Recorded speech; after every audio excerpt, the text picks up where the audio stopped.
Entonces, muy buenos días para todos y para todas. Buenos días, Eh, profe. Buenos días. Buenos días. Buenos días, Ronen. Vamos entonces a continuar con este tema de los profetas, que de hecho pues es un tema bastante largo y bastante, digamos, enriquecedor. Revisen por favor los micrófonos, que nadie tenga micrófono encendido. Muy bien, gracias. Es un tema, pues, como han podido ver, bastante amplio, también bastante profundo, pero sobre todo lo que más me interesa a mí es que lo encontremos como muy iluminador, que no sea como una especie de estudio de una cosa antigua porque hay que estudiarla o porque hay que verla, sino para que le vamos encontrando como toda la aplicación, toda la relectura que nosotros tenemos que hacer para nuestro tiempo. Porque pues yo pienso la dinámica en la historia de la salvación siempre ha sido así, siempre ha sido una manera, Dios siempre ha buscado como esa comunicación con el ser humano y esa comunicación se ha establecido en la medida en que los seres humanos han sido capaces de abrirse como a esa intervención de Dios. Muchas veces, tal vez en la misma literatura del Antiguo Testamento, en el Nuevo Testamento, uno pueda encontrar como ese deseo de que Dios se manifieste, de que Dios mande, de que Dios diga algo, de que Dios se pronuncie, pero eso nunca se va a dar. ¿Por qué? Porque pues Dios no se va a presentar así de buenas a primeras y vamos a ver a Dios y toda esa cosa, pero Él está interviniendo y está actuando a través de muchos mecanismos, a través de muchas situaciones. Siempre, siempre esa acción de Dios, nosotros tenemos que aprender a leerla, a interpretarla, tenemos que aprender a descubrirla, porque esa es la dinámica de la comunicación de Dios. Se comunica a través de las circunstancias. Y la idea es como que en cada circunstancia nosotros podamos ver qué tan claramente o qué tan difusamente está ahí la presencia de Dios y qué tanto somos capaces nosotros de descubrir cuál es el querer, cuál sería el querer de Dios en una determinada circunstancia. Eso es lo que fundamentalmente nos toca a nosotros, porque no vamos a tener una iluminación pues así tan clara y como tan externa a la situación, a los acontecimientos históricos que se están viviendo. Por eso también me parece a mí que es muy importante que el énfasis que estamos haciendo sobre ese contexto histórico en el cual se va, digamos, desarrollando esta corriente profética en el Antiguo Testamento. Sería pues una cosa inútil que en los acontecimientos de la historia del pueblo de Israel hubiera surgido un profetismo completamente desligado, desconectado de las circunstancias históricas que estaba viviendo el pueblo. Yo les decía la semana pasada y yo siempre insisto en ello. Siempre, siempre en el pueblo de Israel, como también en nuestros pueblos y en nuestra realidad, siempre hay motivos como de crisis, hay motivos de insatisfacción de unos, de otros, en fin, hay motivos como para ver qué más hay aparte de esto que estamos viviendo, qué situación mejor se puede dar, se puede buscar. Y esa situación está perfectamente plasmada en todos los libros de la Biblia. Cuando yo hablo de que cada uno de los escritos de la Sagrada Escritura, tanto del Antiguo como del Nuevo Testamento, siempre son o fueron en su momento una respuesta a situación crítica. Ese es un mecanismo indudable y no se puede sospechar si es verdad o es mentira que este pasaje o aquel está obedeciendo a un interrogante, a un momento crítico del pueblo, porque así es, así es. La Sagrada Escritura no surge así pues como por generación espontánea, porque a algunos se le ocurrió escribir o decir algo. No, es porque primero hay una predisposición del pueblo o de un grupito del pueblo. Tampoco vamos a pensar que se trata pues como de una mentalidad generalizada, porque eso también sucede en nuestras comunidades, en nuestros grupos. No todo el mundo tiene como esa conexión, no todo el mundo tiene como tan clara la visión, el proyecto de la vida, para dónde tenemos que ir, cómo nos tenemos que mover. Uno habla del pueblo de Israel y de la fe del pueblo de Israel, pues en términos muy genéricos, pero de pronto en la realidad histórica en la realidad concreta, ese era un tema que le ocupaba solo a unos cuantos, de pronto, ¿no? De pronto a unos cuantos estaban más preocupados como por ver qué salida podía tener una determinada crisis. La crisis la padece todo el mundo, pero digamos, no todo el mundo se enfoca a buscar, bueno, ¿cuál puede ser la salida de esta situación? ¿Qué podemos nosotros hacer? ¿Qué actitudes debemos adoptar para que esta situación cambie? Entonces, de pronto ese puntico, eso sí no lo tiene todo el mundo. Todo el mundo padece una situación, en el caso concreto, en la historia de Israel, nos referimos, por ejemplo, a la época histórica cuando surgieron los reyes, cuando surge la monarquía. Todo el mundo padece esa situación. Yo no creo que hubiera una sola persona del pueblo feliz porque tenían un rey. Los que estaban felices eran los que estaban en el poder, porque alcanzaron el poder y ya con eso ya sabemos que el que está en el poder ya tiene ya tiene la visión por donde él va a caminar para generar, para enraizarse más y para acrecentar su poder en todos los sentidos, económico y político y lo que sea. Pero de ahí para abajo, el resto de la gente le toca padecer la situación, no la disfruta. Yo no creo que los israelitas en su momento, el pueblo, hayan disfrutado, hayan sido felices porque obtuvieron un rey. Ese fue, digamos, la gran ruptura con esa convicción que tenían de que solamente Yahvé era el rey, de que solamente Yahvé era quien podía como dirigir los destinos del pueblo, porque Yahvé no los oprimía. Entonces, claro, convertirse a una monarquía en donde se les hizo creer que eso era lo mejor, cuando en realidad resultó ser una cosa totalmente contraria, resultó ser una decisión absurda y equivocada haberse organizado como monarquía, porque eso implicó ya para el pueblo pues no solamente decir, no, sí, allá tenemos un rey que nos manda, pues, está bien que haya un rey que nos mande, pero de ahí viene toda una cantidad de consecuencias. Cómo tenemos el pueblo, cómo tiene que sustentar y qué tiene que hacer para que esa monarquía esté ahí estructurada, porque se pone en esa situación piramidal donde pues hay unos que disfrutan de todo y hay una cantidad que no disfruta de nada, solamente tienen que trabajar para el tributo, para sostener esa estructura con la disculpa de que es que así es como tiene que ser, primero porque el rey, la monarquía, sí, la organización monárquica, entonces desde allá van a responder por la seguridad del pueblo, se les va a dar pues como eso, como una seguridad, se les va a dar como esa tranquilidad y esa certeza de que el rey va a impartir justicia, de que el rey va a responder como por todas esas situaciones que vive el pueblo. Eso es absolutamente falso de las falsedades, porque el rey nunca respondió a esa promesa. El rey nunca fue fiel a ese compromiso de ser un mediador entre Dios y el pueblo, que ese era el concepto que se tenía en la monarquía antigua y en concreto en el pueblo de Israel. Esa era digamos, ese fue el gancho con el cual se le hizo creer a la gente, pues para que estuviera tranquila, que el pueblo iba a ser el que impartiera la justicia, que el pueblo iba a ser como ese mediador, que el pueblo iba a ser, perdón, el rey iba a ser el mediador, el rey iba a ser pues como la solución a toda esa problemática que se estaba viviendo en un momento en que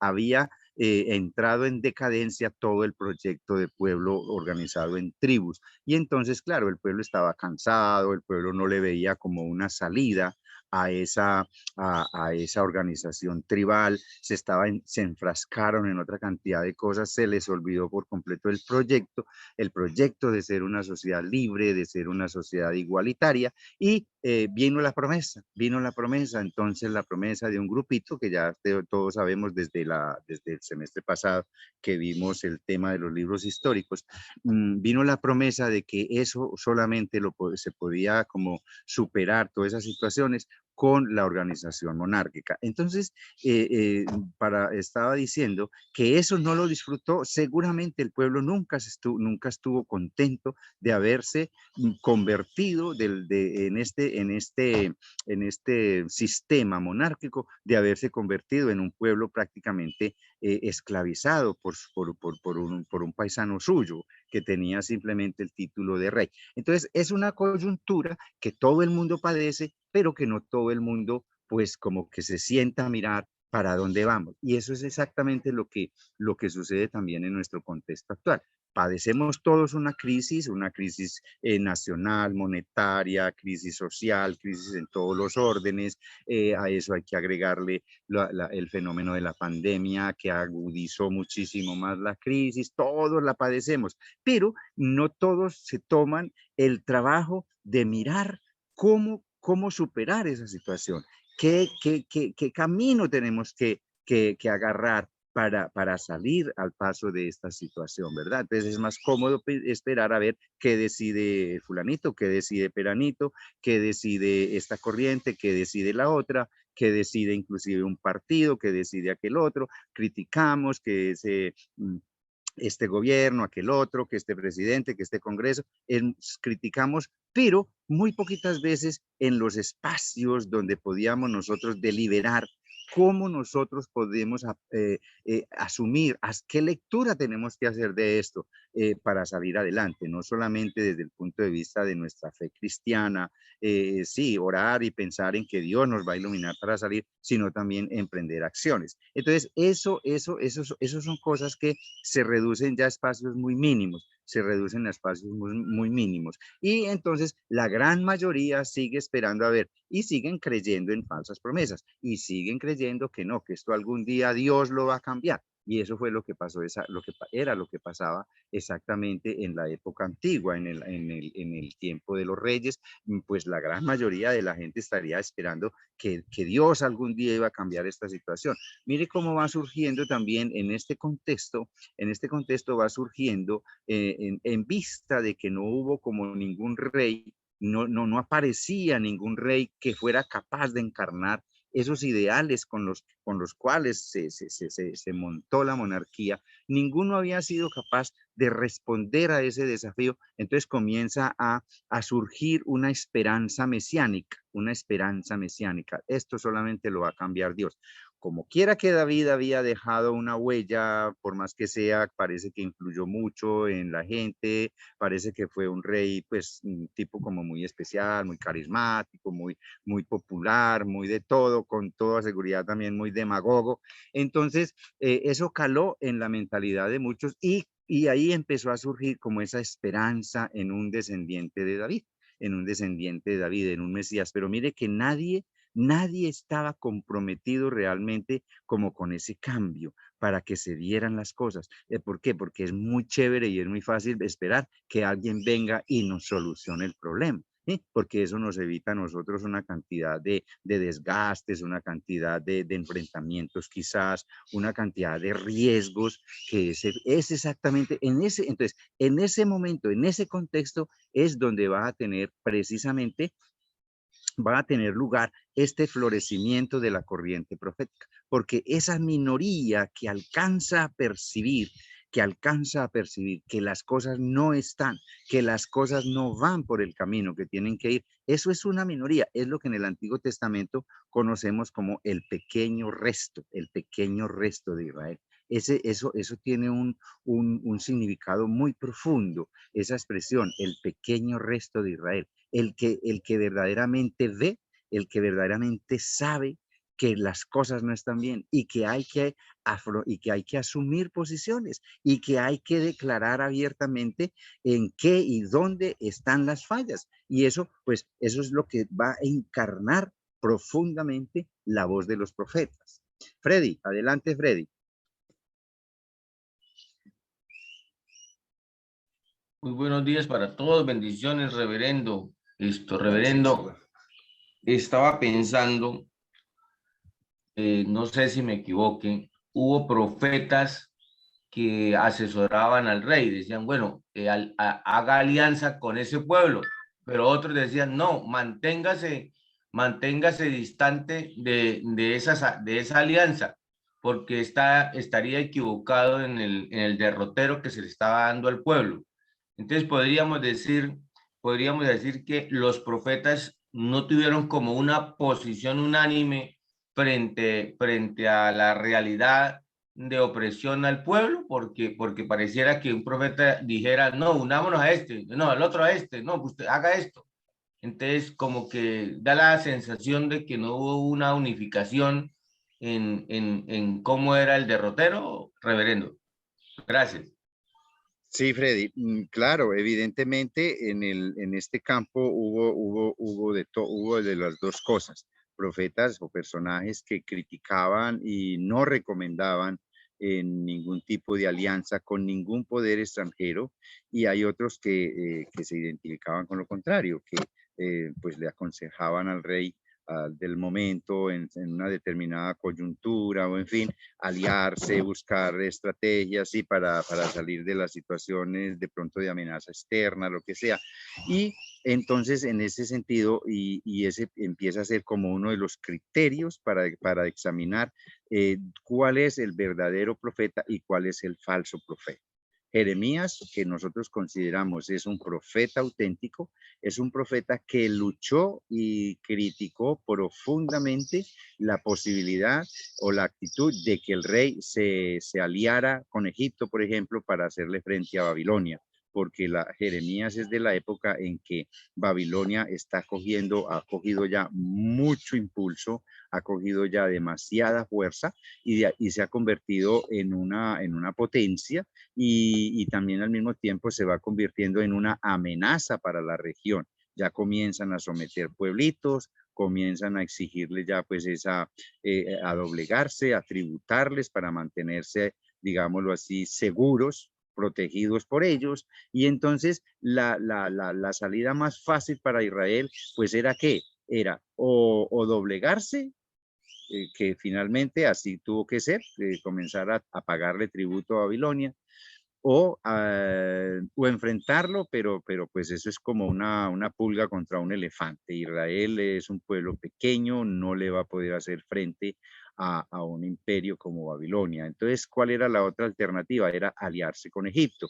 Egipto estaba muy interesado en tener muchos aliados para hacerle frente a Babilonia. Entonces, en ese contexto o en esa coyuntura, algunos de la corte que tenían pues como el apelativo de profetas le aconsejaban al rey esa alianza con Egipto, ¿no? Eh, este, mm, Jeremías se opone radicalmente a eso y es tal vez uno de los que más duro habla contra los falsos profetas, que dice, ay de los profetas que le dicen como cosas bonitas al rey, hay de los que le dicen que todo está bien, que haga esto, que haga aquello, cuando en realidad todo está mal, que no va a pasar nada, cuando en realidad sí va a pasar, porque aquí va a pasar algo muy tremendo. O sea, no es que Jeremías esté adivinando, sino que simplemente es consciente de que por supuesto que Babilonia no se va a poner con cuentos de tener consideración con nadie, que el día que Babilonia decida ya penetrar hasta Egipto, ese día lo va a lograr y ese día Israel va a padecer ese paso de Babilonia hacia Egipto, porque ya ustedes saben y recuerdan que pues Israel está en el corredor precisamente, está en el mismísimo corredor que tiene que atravesar Babilonia para ir hasta Egipto a desarrollar esa función de conquista o de invasión, ¿no? Entonces, en ese paso, ellos no van a pasar así, pues como que, hola, ¿qué más? ¿Cómo están? No, Babilonia va a pasar y va a arrasar con lo que haya, como hizo Asiria en el 722, porque Asiria fue exactamente lo mismo. Asiria se le metió en la cabeza que tenía que conquistar también Egipto y en ese paso de ir a conquistar Egipto, pues también se llevó por delante el reino del norte. La idea era que también iban a acabar con el reino del sur, pero en esa oportunidad el reino del norte perdón, el reino del sur, digamos, quedó ileso, quedó sometido, sí, al tributo y toda la cosa, pero por lo menos físicamente Jerusalén no sufrió daño, que era pues como la metodología de las conquistas, era ir arrasando, destruyendo lo que significaba la seguridad para una ciudad,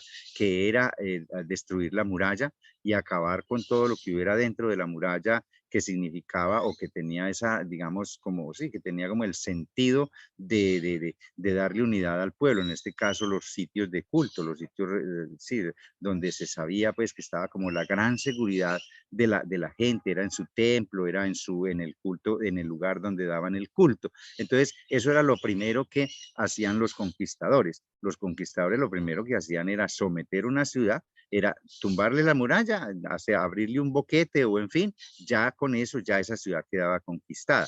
Y los que estaban dentro sometidos eran tomados presos o los mataban, como quien dice, ahí no era que dejaban pues como arrasada completamente la ciudad, que los asirios sí como que hacían eso, arrasaban, destruían.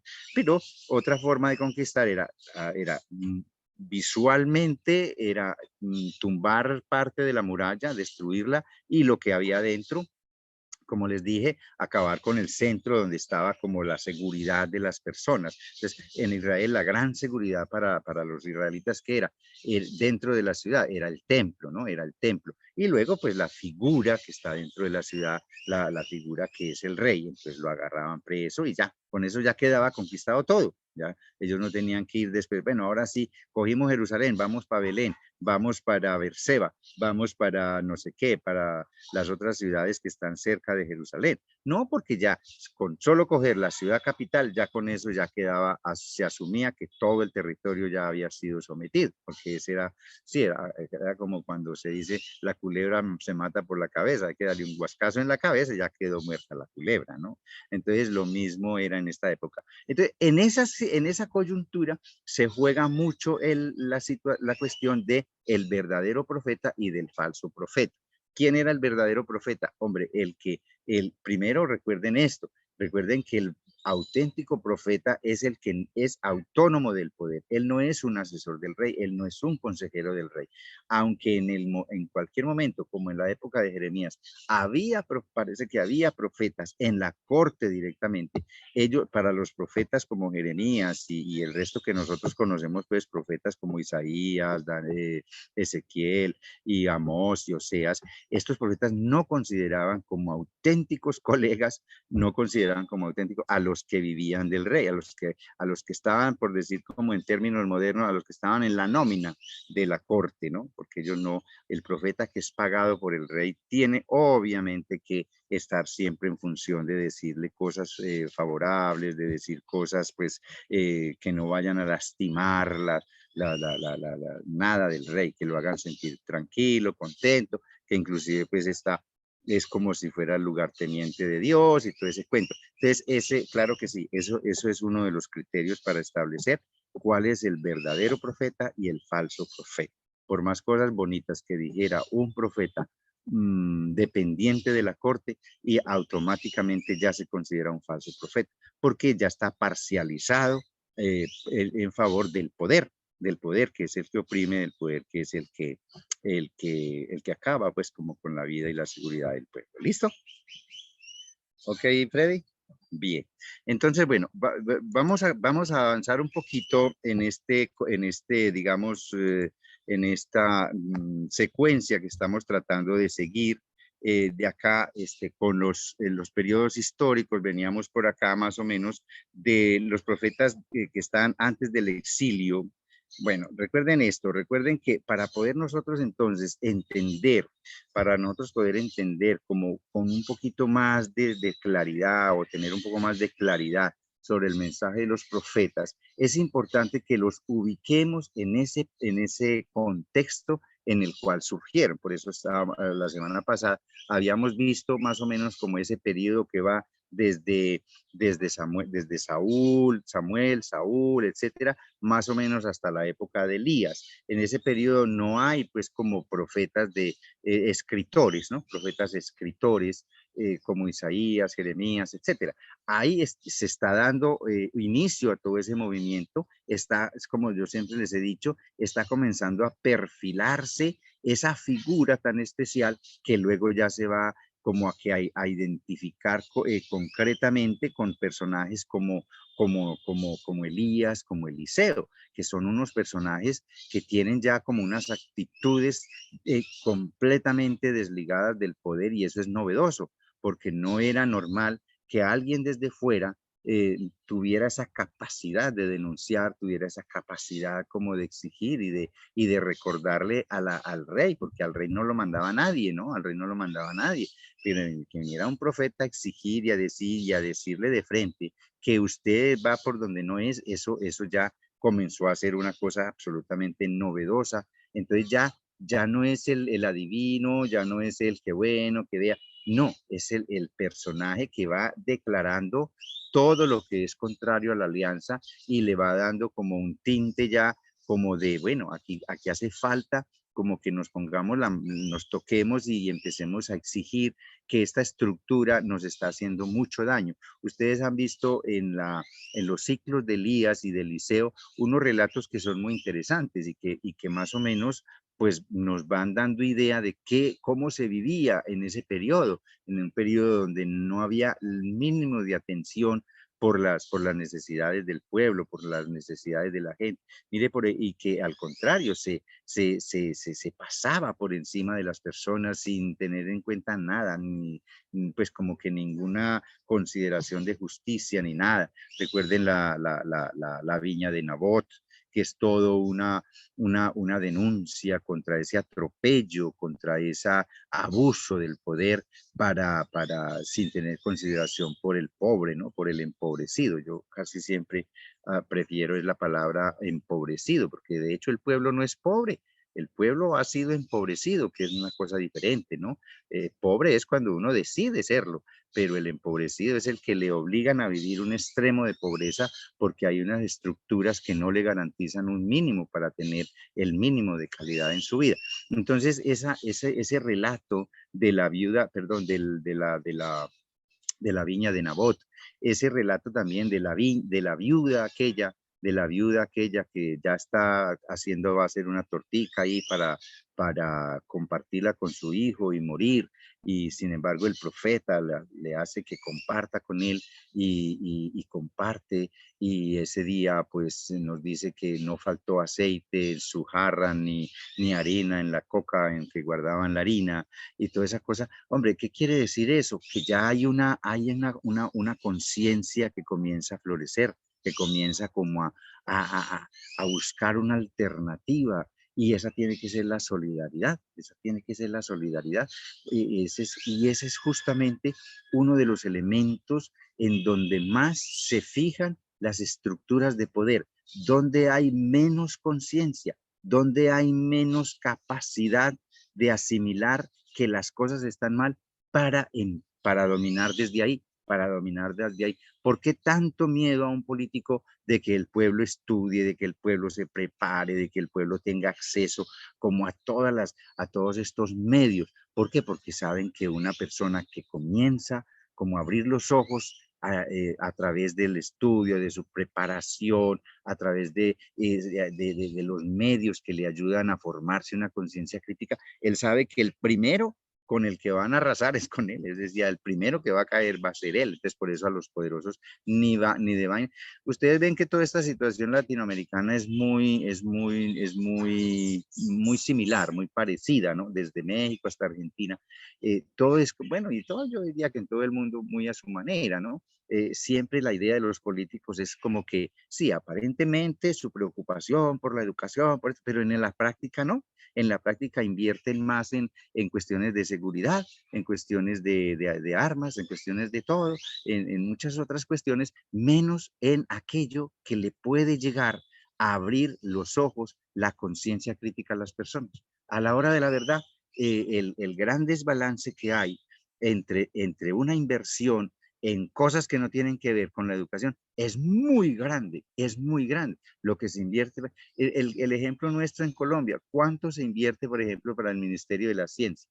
No sé, no tengo idea, pero no, nunca será ni siquiera, ni siquiera de cerca lo que se invierte en la famosa seguridad para estar siempre inseguros, porque ustedes saben que aquí en Colombia la inseguridad se vive, no es, no es como quien dice a nivel de que nos van a invadir, de que no, y que tampoco la inseguridad en Colombia se puede reducir a que ya uno no puede transitar por las carreteras. No, es que ustedes ven, yo no sé en sus ciudades, pero por lo menos aquí donde yo vivo, hasta la persona que saca una ventica de fritos, de arepa de huevo y de yo no sé qué, hasta esa persona la están vacunando, así sea con 5.000 pesos, pero se los están quitando. Eso es seguridad, eso no es seguridad. De la inseguridad en Colombia, por más que haya inversión en los dólares que ustedes quieran, la inseguridad sigue ahí, sigue ahí. Entonces, esa misma coyuntura se puede pues, percibir también allá en el Antiguo Testamento, o sea, en otras, digamos, con otras dimensiones, con otros, pero siempre hay una cuestión así que se va repitiendo a lo largo de toda la historia. Entonces, Elías y Eliseo van, como ya hemos venido diciendo, están, sin ellos de pronto pensarlo, están inaugurando una época que vamos a conocer así, como la época de los profetas, en un contexto donde, digamos, el gran protagonista político y económico es una estructura que llamamos monarquía, pero quien la padece, pues obviamente es el pueblo. Y dentro de ese pueblo no todos tienen esa capacidad de entender lo que está pasando, sino unos cuantos. Entonces, veníamos por acá, por estos profetas, desde Elías hasta el 600 más o menos. En este periodo, pues suceden muchas cosas. Finalizando ya el ciclo de Eliseo, de Elías y de Eliseo, etcétera. Estamos ya sobre el 800, por ahí más o menos. En esa época ya el imperio asirio o los asirios, pues, están cogiendo mucha fuerza. Están cogiendo mucha fuerza, aunque más al norte de Asiria, que está Babilonia, pues también allá se ven o se pueden percibir vientos como de surgir una gran potencia allá, pero finalmente es Asiria la que se impone como en todo este territorio. Asiria se va imponiendo y esto tiene implicaciones muy tremendas, porque entonces lo que les dije ahorita, cada vez que sube un nuevo imperio, un nuevo poder, pues eso es más, digamos, más sometimiento para la población campesina. Digamos, son los pequeños los que les toca padecer, porque pues cada nueva estructura de estas de poder van a exigir de los pueblos sometidos, van a exigir, no se sientan a negociar, bueno, ustedes con cuánto nos piensan colaborar, con cuánto nos piensan colaborar para nuestro sostenimiento. Ellos no entran en esa negociación y eso es aquí, eso lo vemos todos los días también lo que les estaba diciendo ahorita. Aquí nos llaman por teléfono a decir, ve, lo que pasa es que usted tiene un buen negocio, ¿cuánto nos puede colaborar para nuestra organización? Ellos no llaman a negociar, llaman es a exigir. Es decir, bueno, usted tiene tantos buses, entonces por cada bus son tantos millones de pesos mensuales que nos tienen que pasar.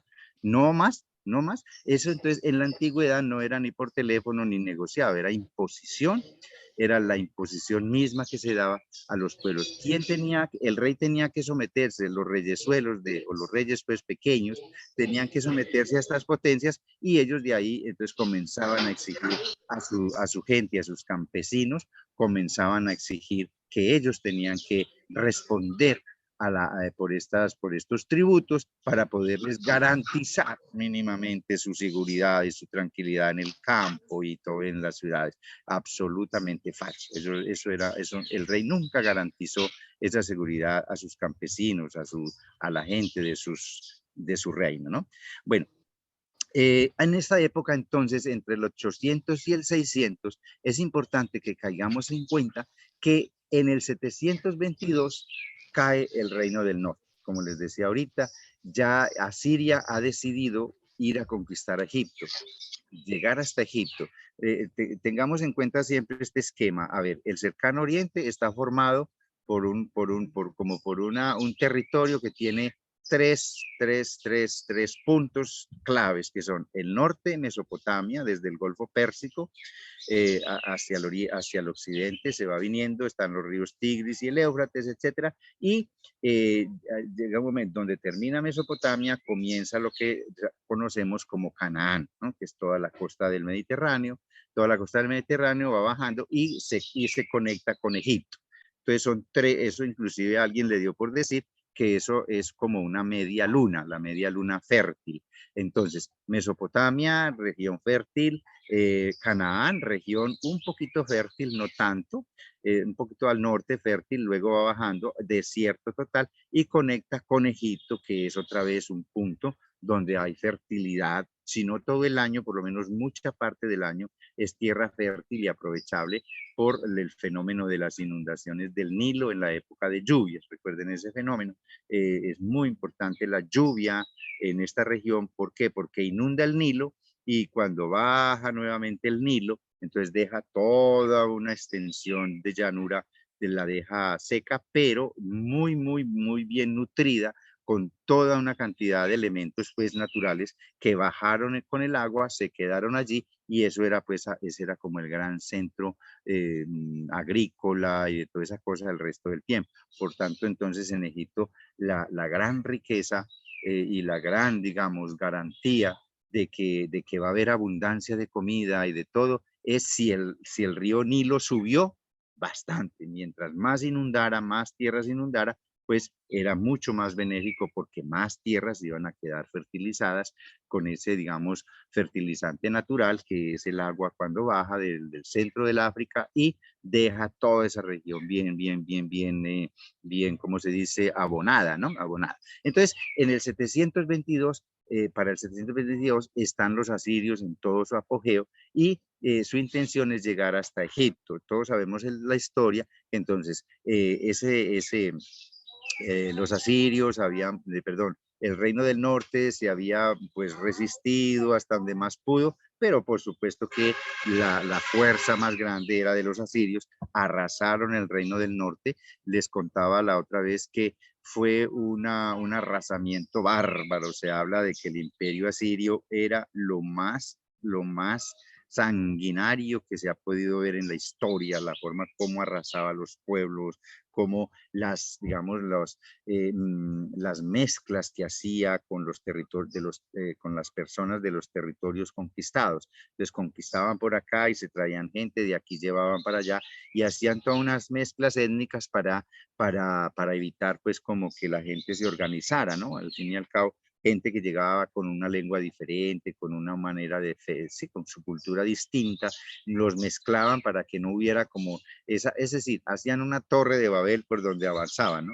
Hacían toda una torre de Babel, toda una torre de confusiones entre la gente. Entonces, bueno, en esa oportunidad, en el 722, la idea era también, pues, por supuesto, arrasar con el reino del sur. Entonces ya sabemos la historia, que cuando estaban a punto ya de arrasar también al reino del sur, hacer lo que siempre hacían, tumbar la muralla, destruir saquear primero, saquear lo que hubiera de valor en los lugares, etcétera, y luego arrasaban. Hay una orden de retirada. Eso nadie, en este momento no se sabe exactamente por qué los asirios tuvieron que retirarse, quién sabe, alguna situación pues crítica que empezaron de pronto con la misma Babilonia o en fin. Entonces, en esa oportunidad, el reino del sur quedó a salvo, se salvó, y eso fue una coyuntura que le ayudó a los israelitas del sur a reforzar la idea de que ellos eran los únicos que estaban protegidos por el poder de Yahvé. Entonces eso les generó a ellos, digamos, una conciencia de que Yahvé era quien defendía Jerusalén, de que Yahvé, por tener su templo, su casa en la misma Jerusalén, entonces ahí no se acercaba nadie, ahí no acercaba nadie. Por allá hay un salmo, no recuerdo cuál es el salmo, que dice que cuando llegaron los enemigos, con el solo hecho de ver digamos, las torreones y las almenas, toda la estructura, ¿no?, de defensa de Jerusalén, les entró unos dolores como de parto y salieron despavoridos por el solo hecho de ver Jerusalén. Mire, eso fue grave, eso fue la peor de las cosas que pudo haber, digamos, popularizado en ese momento la religiosidad del pueblo. Pensar que vieron algo tan especial los asirios cuando se acercaron a Jerusalén, vieron como esa especie de, ¿no?, de resistencia ya, que se electrizaron, ¿no? Entonces salieron despavoridos, porque eso generó una falsa fe, una falsa fe. No hay cosa peor que una falsa fe. No hay cosa peor para manipular a la gente que desde una falsa concepción de fe. ¿Por qué? Porque uno puede manejar facilito, facilito, pero las consecuencias van a ser desastrosas después. En este periodo, entonces, Judá, de todas maneras, el reino del sur, el reino de Judá, pues queda sometido a digamos, a la tributación, queda sometido a los asirios, militarmente, digamos, todavía no, pero por lo menos económicamente le tienen que pagar impuesto a los asirios en ese momento. Entonces, en este periodo entre el 800 y en el 800 y el 600, antes de que cayera el reino del norte, es importante tener en cuenta que una vez que pasan, digamos, como en la historia pasaron Elías y Eliseo, posteriormente van a aparecer en el norte dos grandes figuras proféticas, dos de los grandes profetas. Por eso a mí no me gusta la división profetas mayores y menores, porque si ustedes se ponen a ver en el índice que ustedes tienen, de la Biblia que ustedes tienen, ¿cuál profeta encontramos de primero? Encontramos a Isaías, ¿verdad? Si ustedes miren allá el índice, ¿a quién encontramos en la lista de los profetas? Ese es el canon, ¿no? Esa es la cuestión del canon. Encontramos primero a Isaías. ¿Quién sigue? Sigue Jeremías. ¿Quién sigue? Sigue Ezequiel. Y ahí van una lista, y desafortunadamente yo no sé a quién diantres se le ocurrió la idea de hablar de profetas mayores y menores. Por Dios, todos los profetas son mayores, porque son unos personajes que tuvieron muchos pantalones hombre, para hacer lo que hicieron en su momento. Entonces, esto para decir que si a mí me dijeran, profe, ¿cuáles son los profetas mayores? Yo comienzo con Oseas y Amós, que desafortunadamente en la lista de profetas están por allá, que después de no sé quiéncito. Miren, alguien que me diga, ¿después de quién está Amós? ¿Están viendo el índice de su Biblia o no trajeron la Biblia al curso bíblico de los sábados? De Joel. Después de Joel. Entonces, ¿quién está de primero en la lista? Isaías, luego sigue Jeremías, luego Baruch, sigue, no, Baruch, después bueno, Baruch, Ezequiel, Ezequiel, Daniel, Oseas, Joel, Amós, Abdías. hasta ahí, Freddy. Bueno, antes de Amós estaba Oseas. Mira, inclusive en ese canon que heredó el cristianismo, porque ese es el canon, es un canon pues muy antiguo, porque ustedes saben que la cuestión ese orden de los libros, eso no fue pues porque la versión fulanito de tal le dio por hacer esa lista, no, ese es el orden del canon antiguo, sea del canon hebreo o del canon. Por favor, alguien que cierre el micrófono. Eso, gracias. Esa lista no es ¿cómo se? Arbitraria. No es que, por ejemplo, la Biblia, los que hicieron la Biblia de Jerusalén, no, vamos a poner la lista de profetas así, o Dios habla hoy, vamos a poner la lista así, cha, cha, cha, cha, cha, o la Reina Valera, vamos a hacer la lista en el índice así por orden, no, ese orden de los libros, y me estoy refiriendo en concreto a los profetas, ese orden en que están en el índice, eso es un orden, eso es lo que se llama el canon, eso es lo que se llama el canon, y el canon antiguo tiene dos procedencias fundamentales, ¿no? Tiene dos procedencias fundamentales. El canon palestinense, que es lo que conocemos también como el canon o la lista de los libros de judíos, la lista de los libros de los judíos de Judá, de los judíos de Jerusalén. Esa es la lista de ellos. Eso es lo que se llama el canon palestinense. Como ustedes saben, a finales ya del Antiguo Testamento, por ahí en el 140, o sea, por ahí por esas épocas, se hizo una traducción de la Biblia hebrea al griego. Esa Biblia se conoce como la Septuaginta. En esa Biblia hay fenómenos como de organización también, no solamente fue la traducción del hebreo al griego, sino que también ellos organizaron a su manera una lista, pero el fenómeno más importante de esta traducción o de este trabajo que se conoce como de los 70, es que ellos incluyeron también ahí unos libros más, y eso fue lo que chocó con el judaísmo de Palestina.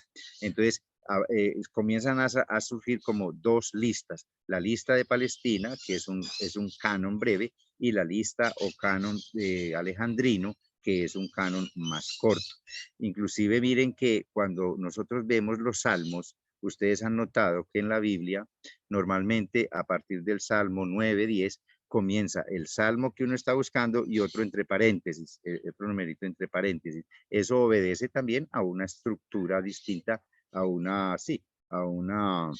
numeración diferente que le dieron los traductores de la Biblia en Alejandría. Entonces, estaba diciendo que esta lista de profetas, a alguien se le ocurrió, pero eso sí fue allá a los judíos en el Antiguo Testamento, se les ocurrió, pues, poner los libros como de acuerdo al volumen de cada uno, ¿no? Como a lo extenso del escrito, a lo extenso del escrito. Entonces, por ejemplo, el que más capítulos tiene es Isaías, en primer lugar, porque se pensaba que Isaías era un solo autor, pero en realidad debieron haber ubicado el segundo y el tercer Isaías en otro lugar de la lista, sino que como el libro de Isaías está cobijado con el mismo nombre, entonces quedó de primero, porque ellos no captaron o no reconocieron, a lo mejor ellos sí captaban el cuento de que ahí no había una sola mano en el libro de Isaías, ¿no? Sino que habían por lo menos 3 Isaías en uno solo.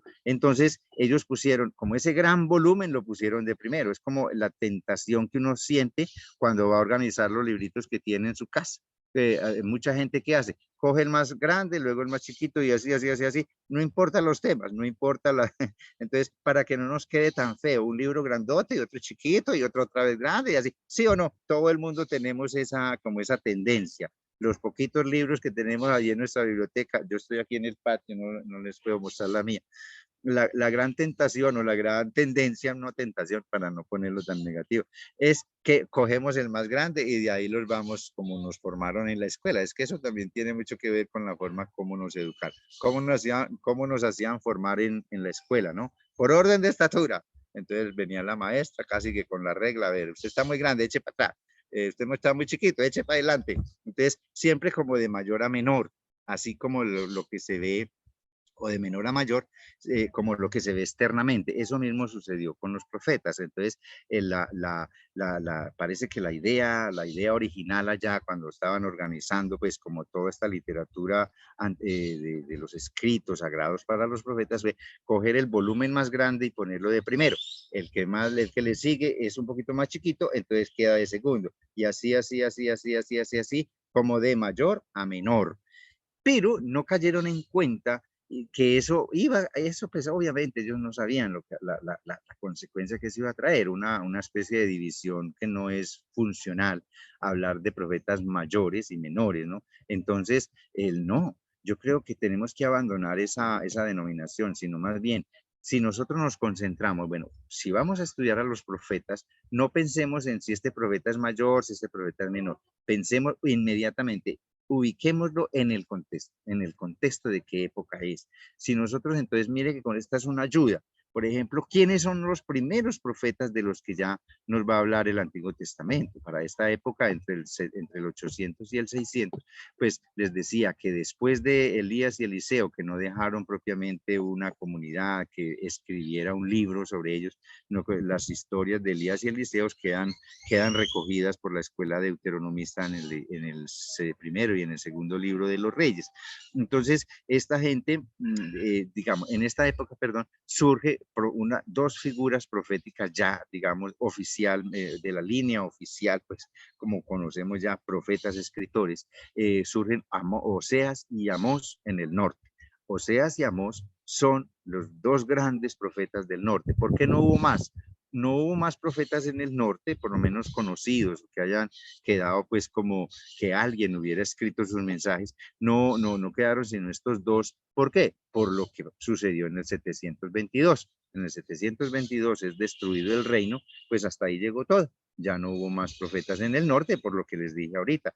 ¿Cómo quedó poblado el norte? ¿Cuáles eran las características demográficas de esa región? Pues que quedó ahí una mezcla de personas. Es como llenar eso allá de paisas, pastusos, costeños, de modo pues como que en lugar de estar de acuerdo, más estuvieran jalando que porque vos sos cachaco, que porque vos sos corroncho, que porque vos sos pastus.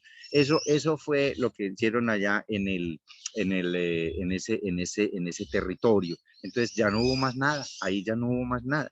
Lo poquito que quedó de judaísmo, lo poquito que quedó ahí como de tradiciones judías, siempre fue un dolor de cabeza, ¿no? Si eso hasta qué punto era fiel a la Sagrada Escritura. Yo ya les había hablado, por ejemplo, que es en ese contexto donde hay mucha, digamos, diversidad religiosa, porque por más que sea, las personas que llegaron a poblar este territorio, pues provenían de otras regiones que traían sus tradiciones, traían su estructura religiosa, sus convicciones religiosas, y eso no las abandonaron, llegaron al territorio este del norte, que conocemos pues territorio del norte, o sea, de Jerusalén hacia el norte.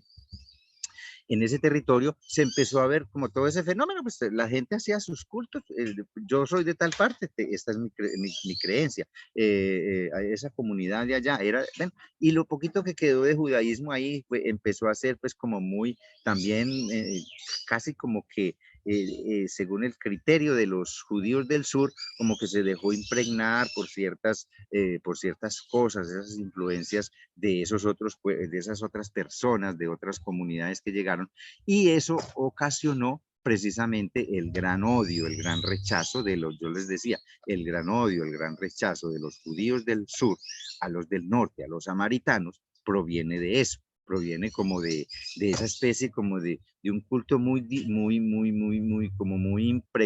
contaminado, más bien, como muy contaminado por otras creencias, por otras cosas que no se las inventaron, como les digo, no se las inventaron los judíos del norte, sino que por las mismas circunstancias de pronto convivían y con esa convivencia, ¿no? En el territorio, empezaron a hacer como esa especie de cruces, por decirlo así. Eso, imagínense ustedes, vamos a ver si de pronto en qué lugar del Nuevo Testamento se puede percibir, ¿creen ustedes que se puede percibir esa realidad como de distintas cosas que se veían en el reino en Samaria? A ver, alguien que se le ocurra, en el Nuevo Testamento. En el sur, cuando cayó Jerusalén, que el templo dejó de ser el centro de culto y esa tenía la mano levantada para eso. O sea, la posición de los profetas frente ahora la novedad de que ya no van a tener un templo donde adorar. Entonces empiezan como el nacimiento, como la primera huella del nacimiento de las pequeñas asambleas, de los pequeños círculos, de esos judíos que estaban de cierta forma desterrados por los pueblos invasores. Y entonces podemos decir que empiezan a hacer los círculos de las sinagogas, reverendo, porque ellos, como dice el Salmo, cantaban junto a los lagos de Babilonia, los salmos, que se acordaban de Yahvé. Y entonces ya ellos no tenían la posibilidad de ir a Babilonia porque a Jerusalén. Entonces empezaban a hacer sus pequeños círculos de adoración, y es así como es una huella de lo que se conoce como el nacimiento de la sinagoga. Sí, ese puede ser un antecedente de la sinagoga. Un antecedente de la sinagoga es la carencia ya del templo.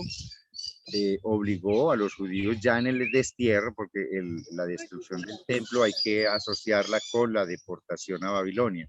Entonces ya en Babilonia comienzan, digamos, ese puede ser un buen antecedente para el tema de la sinagoga. Sí, es perfecto. Que no va a desaparecer. Reverendo, buenos días. Sí, ya va, compañero. La institución de la sinagoga no va a desaparecer con el retorno a Jerusalén. Ustedes ven que a la época de Jesús todavía habían sinagogas y hacía más de 300, unos 300 años que el pueblo había regresado de Babilonia, habían reconstruido el templo de Jerusalén, inclusive Herodes pues lo había embellecido, lo había ensanchado, y sin embargo la sinagoga permaneció hasta el sol de hoy. Sí, compañero, ¿ibas a decir algo? No, nada más iba a decir, reverendo, que fue la pregunta que usted hizo, que qué incidencia podía haber tenido esta disputa, esta, digamos, división que se fue dando entre el reino del norte y el reino del sur. En el Nuevo Testamento yo pensé en el relato de San Juan capítulo 4, donde se encuentra el diálogo de Jesús con la mujer samaritana. Entonces ese era lo que yo quería mencionar. Sí, exactamente. A partir ya del 722, ya este territorio ya no se denomina reino, ya es territorio del norte, Samaria, Galilea y Samaria, ya, ahí ya no hay reino, ya no hay nada, entonces ya lo único que se conoce allí son habitantes de Galilea y habitantes de Samaria. Los judíos de Galilea que, digamos, son colonizadores después del exilio de Babilonia, llegan judíos de Babilonia y colonizan la Galilea, pero Samaria sigue siendo un territorio muy esquivado, muy evitado por los judíos de Jerusalén y hasta por los judíos de Galilea. Samaria es como esa especie de olla, pues, como quien va a la ciudad a su ciudad capital. Ustedes saben que en todas las ciudades hay una olla o dos, y ustedes siempre van a evitar, ¿sí o no? ¿Sí o no? En Medellín era antiguamente Guayaquil. En Guayaquil uno no pasaba así, pues porque quería darse un paseo por Guayaquil, por lo que hoy en día se conoce como el Hueco, que ya hoy en día eso está muy transformado, pero hay una época en que ese famoso, y por eso se llama así, el Hueco. En Bogotá era el Cartucho, ¿no? ¿Recuerdan el Cartucho? En Barranquilla, ¿cuál es, Jaimito? Es la Chinita, yo no sé. Pero en todas las ciudades, o el Rebolo, no sé. En todas las ciudades. Zona Cachacal. Ah, imagínate tú, Cachacal nada más y nada menos. Entonces piensen ustedes en el lugar de su ciudad que todo el mundo evita, por lo que sea. Todo el mundo evita entrar ahí, o que si entra, pues es como con, no sé, bajo riesgo, ¿no? Bajo su propio riesgo. Eso terminó siendo Samaria para los judíos, tanto del sur como de Galilea. Recuerden, este territorio tiene como esos tres regiones importantes: Galilea al norte, Samaria más o menos por el centro y Judá al sur. ¿Qué pasa? Que esta mistura de la que yo estuve hablando ahorita, de cómo quedó configurada la población de este territorio después de los asirios, esta población quedó muy mezclada. No desaparecieron de ahí totalmente los judíos, pero los poquitos judíos que quedaron, pues tampoco ellos mantuvieron como a toda costa, mantuvieron como ese gueto, esa especie de rechazo a lo que no fuera judío. Ellos se mezclaron allí y empezó a surgir cosas interesantes, que eso no le gustó a los judíos de Jerusalén.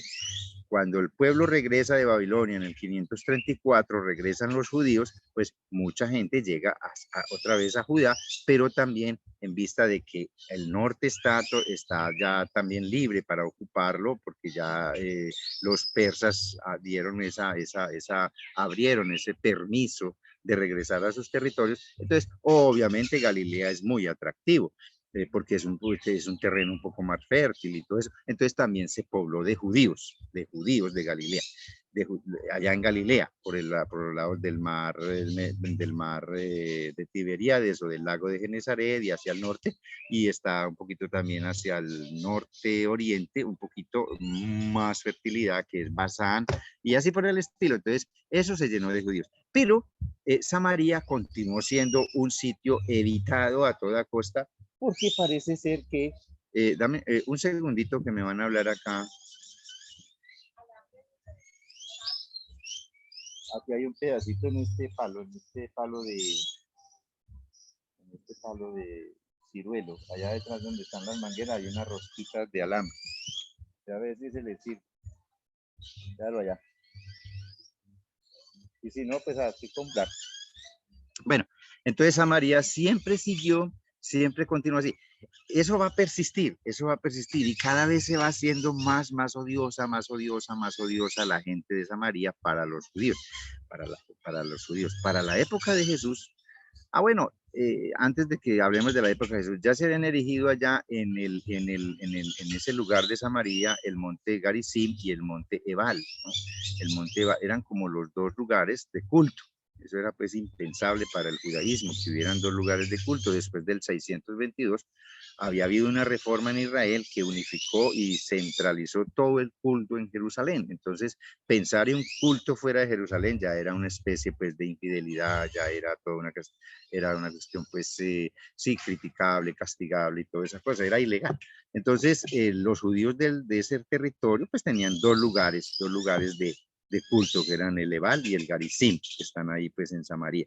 En el diálogo de Jesús con la samaritana, mire, se menciona justamente esos dos montes, pero hay un detalle muy interesante, y es que de pronto a veces eso no se lo aclaran a veces a uno. Hay un detalle muy interesante cuando Jesús le dice a la samaritana, le dice, ve y trae a tu marido, algo así, le menciona al marido, y entonces ella le dice, yo no tengo marido. Dice, ¿cómo así? ¿Ya has tenido 7 y ya no te queda ni uno? ¿Cómo es el cuento? Pues ahí, contame. Entonces, ese es el reflejo, el concepto que se tenía el judaísmo, el concepto que tenía el judaísmo de oficial, que ese es el problema de a veces de las cosas oficiales. El concepto que tenía el judaísmo oficial de Jerusalén era que esta gente de Samaria eran como una mujer de muchos maridos. ¿Por qué? Porque allá con el fenómeno de que habían introducido los asirios 200, 300 años más, 400 años atrás, en el 722, por esas fechas. Ese fenómeno dio como resultado que habían precisamente distintos dioses, distintas divinidades. En la Biblia a veces marido es también, o es tener como esa fidelidad al esposo, fidelidad al marido, es como esa relación también monógama, por decirlo así, con la divinidad. Entonces en Samaria no había esa monogamia, no había esa unicidad o sí, como esa monoteísmo que luego ya se cocinó o se perfeccionó en Judá, ¿no? Ese monoteísmo. En Samaria se daba como, no que la gente fuera politeísta, y por eso no quería decir politeísmo, sino más bien como distintas divinidades, pero que tiene distintos adoradores, no que haya una persona saliera de un culto para meterse al otro y al otro, sino que la presencia de distintos grupos en Samaria generó como esa especie de presencia de distintos dioses. Entonces, por eso Jesús dice, pero has tenido 7, ¿cómo dices que no tienes marido? Pues y por eso también lo bonito de las samaritanas, yo no tengo marido, como quien dice ella, hay varios dioses ahí que no sabe ella cuál de todos es el verdadero, y por eso el diálogo con Jesús es muy, muy, muy interesante, porque ella de una le hace la pregunta. Ustedes los judíos dicen que el único lugar válido y sí, el único, digamos, verdadero es Jerusalén. pero aquí nos dicen que no, que es en el Ebal o es en el Garicín. Entonces, ¿usted qué dice de eso? Sí ve digamos, ese es como más o menos el trasfondo que hay en este diálogo donde Jesús está dando por terminado como todo ese ambiente de rechazo a una cosa que no tiene sentido. Basta que haya digamos, ese ardor en el corazón, ese deseo de adorar a Dios en espíritu y en verdad, y ahí tiene que caer como todas esas otras cosas, que no se trata si es aquí, si es allá, si es como con este nombre, con aquel otro, eso es puras denominaciones, el resto ya es la experiencia y la manera como esa experiencia de Dios tiene que cambiar la vida de las personas para bien. Por eso el judaísmo pues vive como esa especie de estancamiento, porque todavía, aunque alegan y defienden esa fidelidad al único Dios, nunca le han dado espacio, y en esto no quiero ser juez pues, de los judíos ni condenarlos, pero nunca le han dado espacio como, bueno, somos fieles a Dios, pero a ver, ¿qué tenemos que hacer para que ese Dios brille y para que ese Dios sea real en medio de las personas? Con Galilea la situación era muy diferente. También los judíos de Jerusalén tenían una cierta, digámoslo así, como que no se tragaban mucho a los judíos de Galilea, los tenían así un poquito porque los consideraban muy laxos, porque en Galilea había más afluencia de influencias externas, por ejemplo, de los griegos. Entonces, en Galilea habían judíos que eran de un espíritu muy helenista, muy griego. Y por eso hasta el mismo Jesús cae como en esa sospecha, es que de Galilea puede venir algo bueno.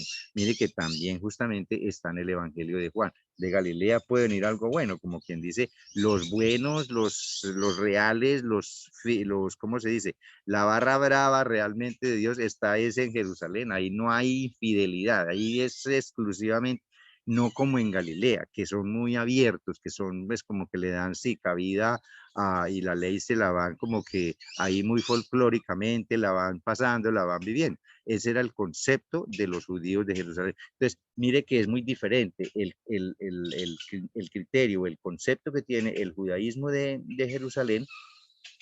Tiene un concepto, digamos, son hermanos los galileos de Galilea son judíos, pero a los de Samaria sí definitivamente ni de vainas que ellos van a aceptar en sus cultos y en su nada, porque el judío de Samaria es odiado, hay que rechazarlo, no se le puede dar cabida, no se le puede dar entrada a nada. Y ese es el gran impacto justamente del relato el relato del buen samaritano, para que tengamos eso en cuenta. O sea, pasamos por estos relatos y tratemos como de ver eso en el momento que Jesús habla de que el samaritano fue clemente, fue caritativo, fue bondadoso, fue generoso, se bajó del caballo para darle, o de su cabalgadura, para llevar al herido, que no era un samaritano, era un judío de Jerusalén, en donde lo más lógico es que hasta le hubiera tirado otra pedrada más para rematarlo, por eso, por el odio ancestral que hay entre ellos. Pero Jesús mire cómo tumba también toda esa estructura y dice, definitivamente, si esto no lo cambiamos desde un cambio de actitudes, entonces estamos fregados. Siempre vamos a continuar el mismo cuento, el mismo rollo. Tenemos que odiarlos por esto, tenemos que odiarlos por aquello, tenemos que odiarlos. El relato del buen samaritano es digámoslo así, es el proyecto social para mí más impresionante, que romper con todos esos prejuicios y romper con todas esas ataduras y todas esas cosas que nunca nos han dejado progresar, ni espiritual, ni material, ni moralmente, porque siempre estamos como con esa especie de prejuicio y siempre estamos con esa especie de rechazo, pensando que nosotros somos los buenos, que nosotros somos los mejores, que los de allá son los que tienen que cambiar, cuando en realidad de pronto ellos ya han cambiado. Nosotros somos los que nos mantenemos a veces estancados o nos mantenemos, sí, anclados en unas mismas prácticas y creencias. Bueno, entonces, después de ese paréntesis que nos llevó hasta el Nuevo Testamento, volvemos acá a este periodo donde detectamos que entre el 800 y el 600 surgen profetas tan interesantes y tan importantes para mí. Pues si yo fuera de la línea de profetas mayores o menores, para mí estos son los mayores. Pero no, yo no defiendo esa denominación o esa división. Son profetas que en su momento tuvieron una gran relevancia por eso mismo, porque fueron profetas. Entonces, ahí estuvieron, surgieron Amós y luego Oseas en el norte, ¿no? En el norte. En ese mismo periodo, bueno, entonces les decía, ¿por qué solamente esos dos profetas? Porque ahí se acabó el reino. Ahí los asirios arrasaron con el reino del norte y ya no hubo más como pues más profetas por eso. Entonces, por eso solamente se registraron esos dos. Y luego, entonces, en esas, digamos, ese mismo siglo, en este mismo periodo, ya aparece en Jerusalén, aparece un profeta que va a ser Isaías, uno de los pues buenos profetas del sur, de los grandes, de los primeros. Son Isaías, por esa misma época, Miqueas, más luego, bueno, Isaías, pero digamos, Isaías, el primer Isaías, el Isaías histórico, el personaje, ¿no? El profeta Isaías, porque de resto, digamos, cuando hablamos de Deutero Isaías y de Trito Isaías, ya no podemos hablar de un señor que se llamaba Isaías, sino de un movimiento que se puede llamar isaiano, que surge de la predicación de este primer Isaías. Es como la escuela que él deja, los discípulos que deja, que luego van a poner por escrito una cantidad de enseñanzas y le van a poner por nombre Isaías, pero como si fuera pues un personaje. Pero el profeta histórico como tal es el primero, es este de los primeros 39 capítulos y ese pues surge en Jerusalén. Es interesante este personaje que era un funcionario de la corte. Era un funcionario de la corte, parece que era un funcionario, pues digámoslo así, de estrato 4 o 5, esa época, sí, mínimo, pues estrato 4, por lo menos estrato 1 no era. Sí, pues, digamos, descubre su vocación profética precisamente en un ambiente de culto, ¿no? En una ceremonia litúrgica, descubre allá su vocación profética. Está también entonces Miqueas. Miqueas es un profeta muy, muy, muy, muy interesante que vale la pena profundizar. Sofonías. También hay otro por acá de nombre Nahum, Habacuc y Jeremías. Desde estos, digamos, los más reconocidos en el sur, en el reino del sur, van a ser Isaías, Isaías y Jeremías, ¿no? En este periodo. Estos otros, y Miqueas, estos otros a veces pasan desapercibidos, pero son profetas que, digamos, tienen como su origen esta problemática que queda o que se está viviendo con el imperio asirio de frente, explotando, oprimiendo, exigiendo la tributación. Y bueno, estos son los profetas que nosotros podemos denominar de antes del exilio. Entonces aquí hay dos tipos, digámoslo así, es una clasificación doble, si ustedes quieren cojan ahí y pongan profetas del norte, Amós y Oseas. Profetas del sur, Isaías, Miqueas, Sofonías, Nahum, Habacuc y Jeremías, los ponen como profetas preexílicos, ¿no? Profetas preexílicos. Profetas del norte, pues, pues, también quedan como preexílicos, pero como el reino del norte no le tocó el exilio de Babilonia porque ya no existía. Entonces, profetas del norte del siglo noveno, octavo, están Oseas y Amós, Amós y Oseas, y de profetas del sur están estos que acabamos de mencionar, que son preexílicos. A ellos, a Isaías, a Miqueas, y en fin, se están, digámoslo así, en este periodo, todavía bajo Asiria, pero especialmente Jeremías ya va a estar muy cerquitica, ya prácticamente a Jeremías le toca el momento en que ya definitivamente se vio que los babilonios ya tenían todo listo y ya iba a caer Jerusalén. Parece ser que un grupito de amigos, en fin, se lo llevaron a la fuerza, quizás se lo llevaron hacia Egipto, huyendo, ¿no? Huyendo, se lo llevaron hacia Egipto, como a refugiarse a Jeremías. A Jeremías, ya sabemos, pues le había tocado como toda esa lucha de establecer qué tan correcto, qué tan incorrecto era que el rey de su momento se aliara con Egipto. Él siempre rechazó, les dije hace rato, que Jeremías siempre estuvo en contra de que el rey de Israel, el rey de Judá, se aliara con Egipto para enfrentar a los egipcios. Pues el argumento de Jeremías siempre era, digamos, tradicional, o sea, la única alianza de Israel es con Yahvé. Israel no puede hacer otro tipo de alianza con ninguno que no sea Yahvé. ¿Por qué mientras están pensando en una alianza con Egipto, porque no están pensando en reconstruir la alianza con Yahvé? A veces uno dice, bueno, de pronto sí fue una predicación un poco idealista, digamos así, pero en el fondo tiene razón Jeremías. La monarquía había sido digamos, la demostración, el evento histórico que comprobaba o con el cual se podía argumentar, pues, con la prueba de la infidelidad de Israel, más bien, la prueba de la infidelidad de Israel a la alianza fue la monarquía. ¿Cómo fue infiel Israel a la alianza? Ay, no, es que dejaron de ir al culto, dejaron de ir a... No, no, no, no, no, no. La infidelidad a la alianza de Israel no fue de carácter espiritual ni moral, fue política. Se cansaron, no fueron capaces de defender un proyecto social como como la organización tribal y se metieron con la monarquía. Entonces, ¿cuál es la prueba de esa infidelidad? La monarquía, ya, no más. Esa fue la prueba, esa es la gran prueba de la infidelidad a la alianza, la monarquía. Entonces, sí, la monarquía. Entonces, bueno, en ese orden de ideas, digamos que estos profetas, ya con ellos, digamos, termina un periodo más en la historia de Israel. ¿Por qué? Porque en el 587, pues las fuerzas de Asiria llegan a Jerusalén sin compasión, destruyen la capital, destruyen la muralla. Les dije ahorita pues que era la primera cosa que hacían estas potencias, era destruir la muralla. Digamos que destruyendo la muralla ya con eso quedaba conquistado todo el territorio, todo el mundo quedaba ya conquistado.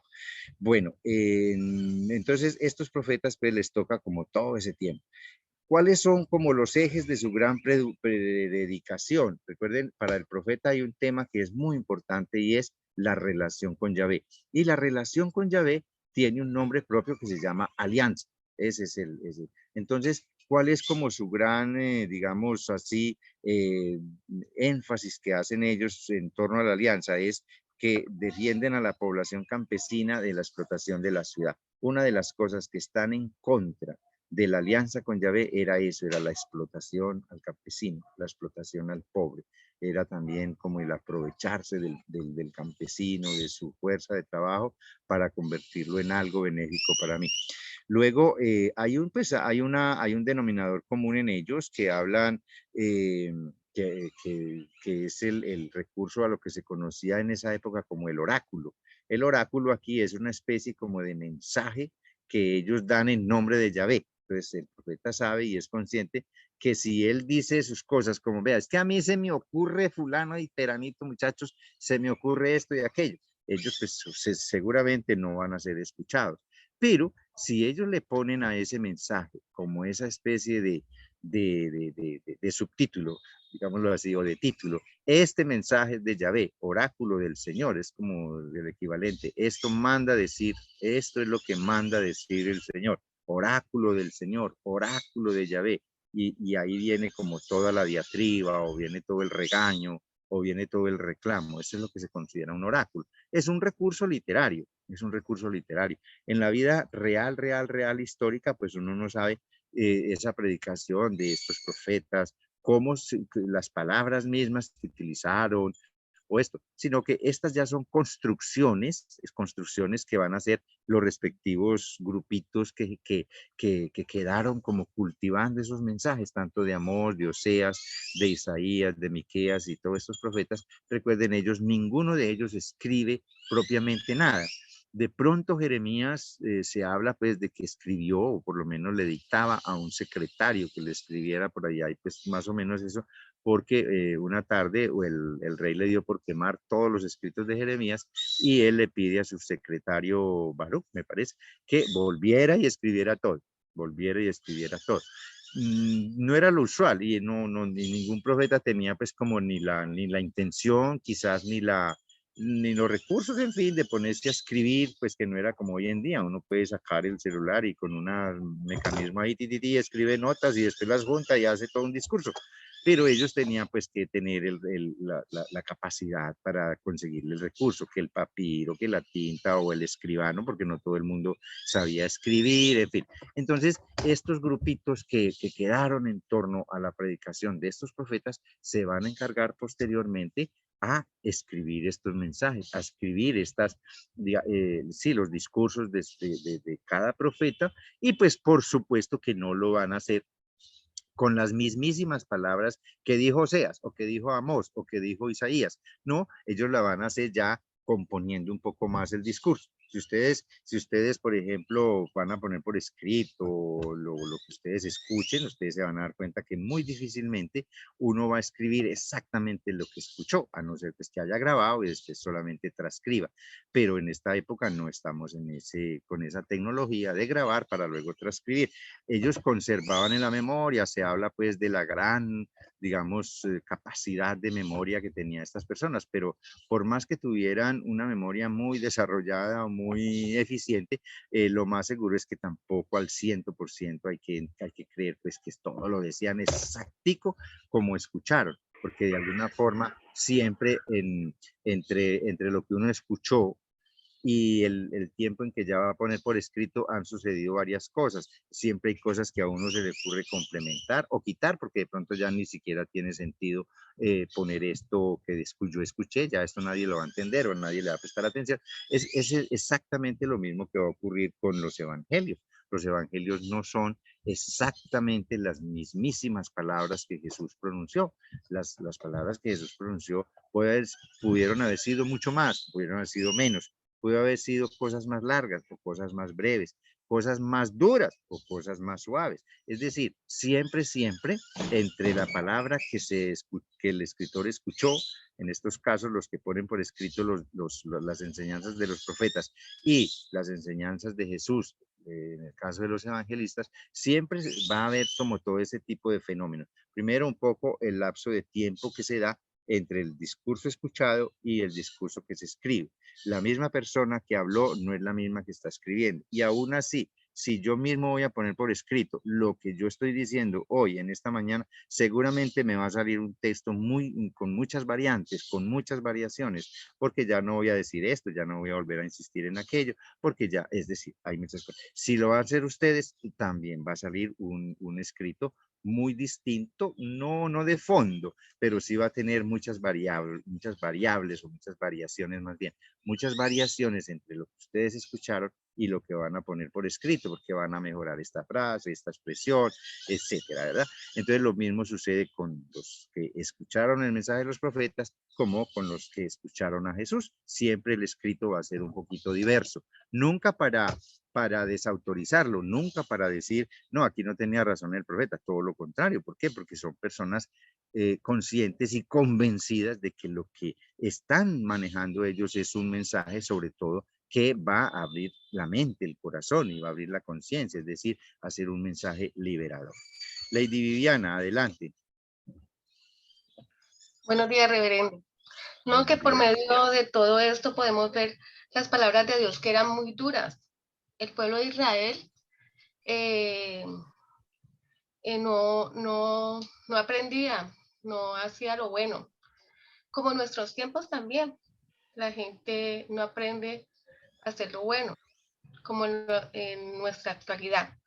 Pero como siempre, Dios no nos deja abandonados a nuestra suerte. Por eso nosotros continuamente recapacitamos, pedimos perdón, nos volvemos a Dios. Por ejemplo, en Habacuc, su enfoque era el triunfo sobre el bien y el mal. Y a Días, el maltrato hacia el pueblo de Dios. O sea que eso nos da como un resultado que siempre, a pesar de nuestras actividades y en ese tiempo de reyes, en este caso en nuestra vida que tenemos son presidentes, bueno, las personas que gobiernan, Dios siempre, la doctrina y la enseñanza es el acercamiento a Él para que el pueblo siga la doctrina, la enseñanza, la salvación. Más que, pues nosotros tenemos que mirar todo lo que nos rodea, pero el enfoque yo pienso que el enfoque de las personas que enseñan la palabra de Dios siempre será la doctrina, el amor hacia Dios, no enfocarnos tanto hacia allá, porque es que hacia allá el ser humano se deprime y se muere. Sí, sí, sí. Perfecto, sí, ya, Lady Viviana, estamos de acuerdo. Bien, entonces la otra gran tarea que tiene el profeta es denunciar, digamos, todos esos pecados de los reyes, pero no solamente ellos se quedan como en las faltas de la monarquía o del rey que esté ahí en turno, sino también del pueblo. El pueblo también tiene que entrar como en conciencia como de la responsabilidad que tiene en la situación que se está viviendo. El pueblo nunca podía asumir la idea de que pues, nos tocó vivir así, es que pues nuestros padres se fueron por allá por mal camino, entonces nosotros estamos padeciendo eso. Ezequiel y Jeremías también, y espero especialmente Ezequiel, va a ser uno de los que va a insistir nada de que no, que nuestros padres comieron las uvas verdes y a nosotros nos toca aguantarnos el dolor de muelas. No, señor, no, señor. Todos somos responsables de la situación que está pasando, por bien o por mal, por callar o por no callar, por hacer o por no hacer. Entonces, por eso es muy bonito la confesión de pecado que hacemos nosotros en la Eucaristía, por lo que hemos hecho y lo que hemos dejado de hacer. O sea, hay muchas cosas que hemos hecho mal, pero también hay muchas otras cosas que hemos dejado de hacer que hubieran sido de gran beneficio para mí, para la gente, etcétera, etcétera. Por eso hay que arrepentirse. Y eso es lo que los profetas insisten. Nada de echarle la responsabilidad a los padres, a los antepasados, que ve que ellos fueron los que fallaron o cometieron infidelidades y ahora nos está tocando esta situación. No, señor, no, señor.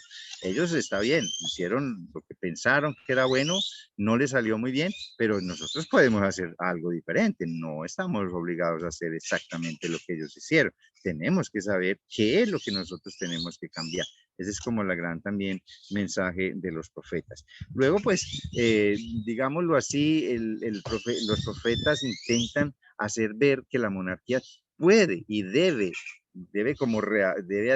adaptarse y debe reformarse para que le dé como un poquito más de respiro a las personas, como que reformando la monarquía de pronto se pueda mejorar un poco la calidad de vida del pueblo, pero eso es muy difícil, eso es muy difícil. Una institución, si es mala, aunque el mismo Espíritu Santo sea el que la mande, no va para ningún lado, no. Por más que sea un santo el que esté al frente de una monarquía, por más que sea pues abnegado, por más que sea el castísimo José, siempre la institución o la estructura va a ser dañina, va a ser dañina. ¿Por qué? Porque la estructura como tal es la que daña, entonces no es la persona en sí, sino la estructura la que genera la injusticia, la que genera la desigualdad, la que genera todo este tipo de anulación de las posibilidades de las personas. No es una persona, es una estructura, ¿no? Es una estructura. Pero uno puede hablar de que fulanito de tal es muy malo. No, pues bueno, puede que sí, puede que no, pero es que es la estructura en la que él está, es la estructura en la que él está la que hace el daño, porque de por sí una persona no tiene la capacidad pues, de dominar a un pueblo, o de dominar a toda una nación o un reino. Esa persona es una figura, digamos, que centraliza, él está centralizando una estructura, ¿no? En el momento en que él se salga de ahí, la estructura lo va a eliminar. Pero si él sigue caminando en la estructura, pues obviamente el sistema va a poder seguir para adelante. Entonces, bueno, ningún profeta se le ocurrió decir, hay que acabar con la monarquía. No, ellos no llegaron a eso porque pensaban que dentro de esa estructura se podía hacer algo bueno, pues nunca se logró, pero bueno, tampoco era el tiempo como nuestra época, por ejemplo, que ya hay otro tipo de pensamiento, otra idea. Si a nosotros en Colombia nos propusieran, bueno, vamos a organizarnos como monarquía, porque es que definitivamente esto pues así de democracia, esto no lo maneja nadie. Pues obviamente aquí la situación fuera muy diferente, que ya uno sabe que una monarquía pues es la acabose de la gente. Pero en la antigüedad, y los profetas van a participar también como de esa idea, de que, bueno, era un mal que había que afrontar y que había que mejorarle, pero nunca se les ocurrió que había que acabarlo. Afortunadamente, y como se dice, no hay mal que por bien no venga, pues los babilonios acabaron también con el reino del sur. Y mire que después de que los persas autorizan 50 años más o menos, 50 años después de que fue destruido el reino del sur, los israelitas, al parecer, de pronto a algunos se les ocurrió como continuar con el mismo cuento, bueno, cómo organizarse pues otra vez a seguir el rey de Jerusalén, pero eso no pelechó, esa idea ya no pelechó, ya digamos, históricamente eso ya no tuvo cabida y por eso ya desde esa época no hubo más rey en Israel. Entonces, bien, luego, yo ya me había referido a esta partecita de cómo cada uno de los profetas pues van haciendo como su escuela, van quedando como discípulos, van quedando admiradores y personas que empiezan como a cultivar el recuerdo de ese mensaje y lo van madurando, lo van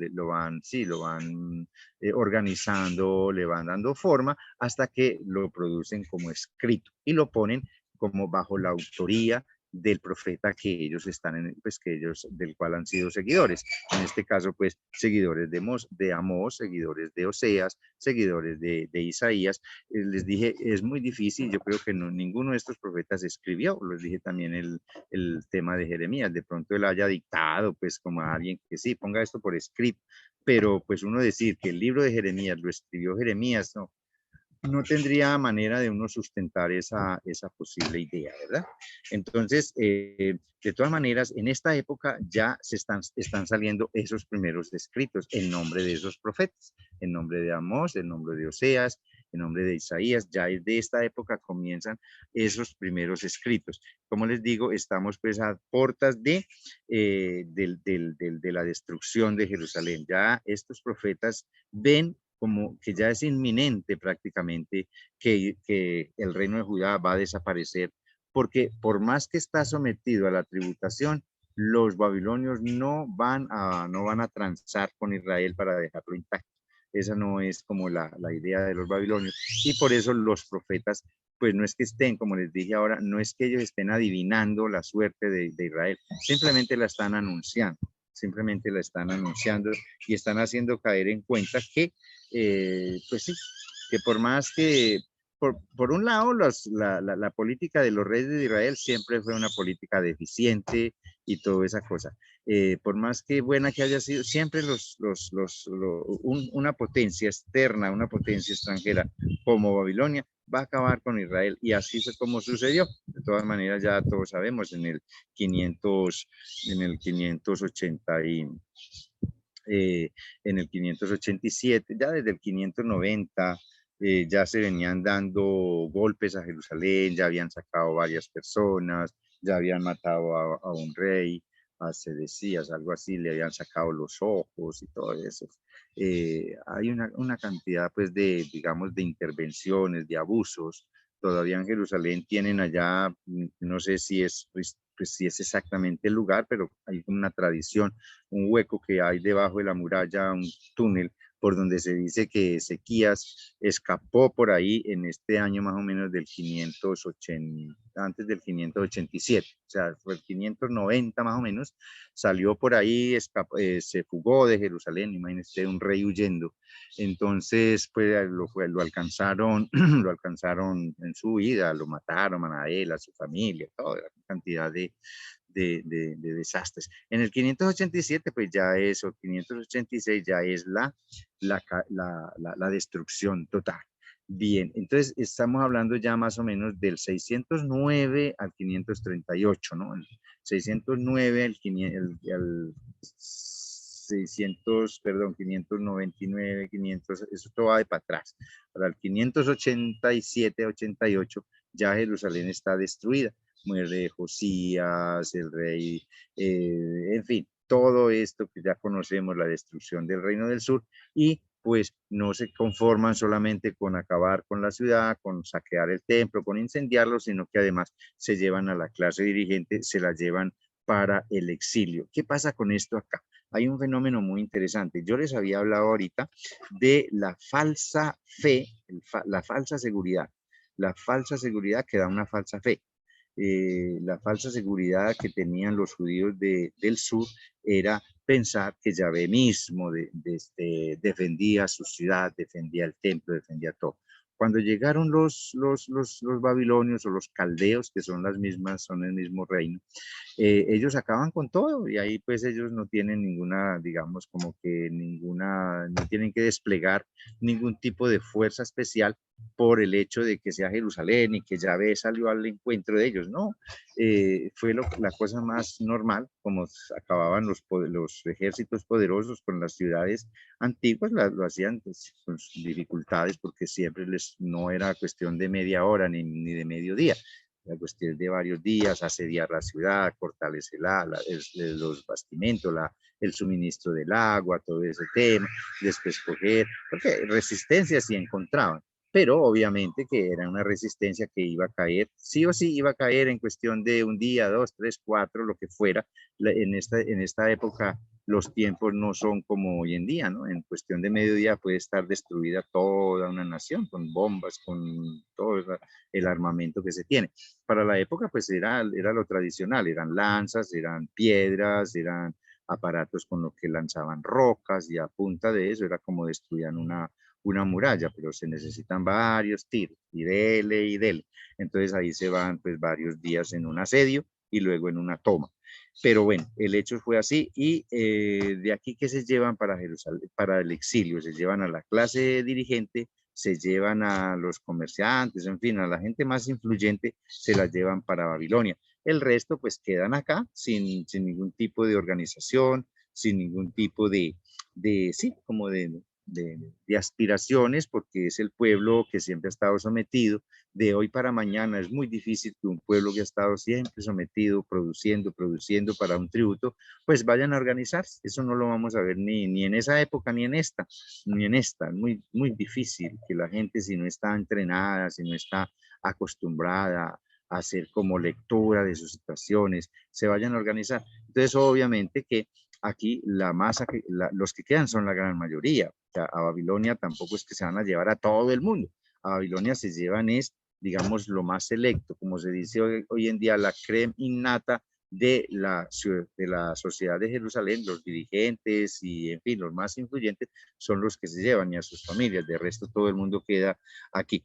Entonces, hay una cosa que es muy interesante y es que en el exilio, pues de alguna manera van a ir allá personas que conocen, pues que fueron o que fueron simpatizantes o eran simpatizantes de las enseñanzas de Isaías, van a estar allá en el exilio. Entonces, ellos van a continuar con esa línea, pues como de ir adaptando, de ir actualizando ese mensaje del Isaías histórico. Ahora este grupito comienza como a actualizar ese mensaje poco a poco, después de que ya ha caído, después de que ya ellos han, no todos, como siempre les digo yo, de esto no podemos esperar que eso haya sido una actitud o una experiencia de todo el mundo, pero sí esos cuantos, ese pequeño resto